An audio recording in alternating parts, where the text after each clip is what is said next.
Another one of our Philly schools has lost one of its students to gun violence, and school leaders are stepping up its dialogue, those important discussions, those conversations, and reminding students they don't have to get involved with the wrong crowd. In fact, there's an incentive. Here's our Jennifer Lee.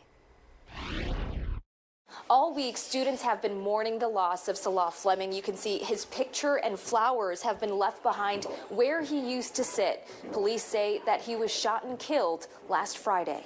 I don't understand how the world could be so cold as to cut short such a precious life. Poetry is one way students at the Mathematics, Civics, and Sciences Charter School are processing the murder of 8th grade student Salah Fleming. He was always really chill, it was quiet. I always seemed happy.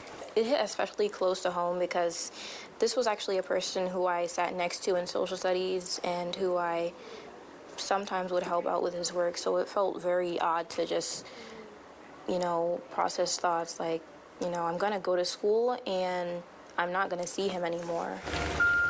Fleming was shot last Friday along with 3 other people. The one surviving teen is a junior at the same school.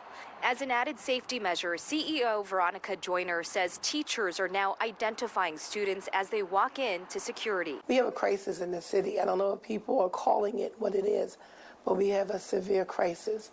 Earlier this year, another student at the school was shot 6 times and survived. He's finishing his studies remotely. Joyner reminds students there is a cash incentive. There's a $100 bill that we keep every year, and we show it to the children at the beginning and say, this could be yours.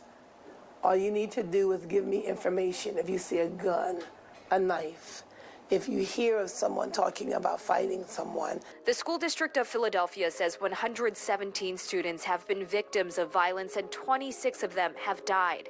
This week, counselors are working with students on expressing themselves to process the trauma and pain. Paper, much like memories, when crumpled, you want to forget them.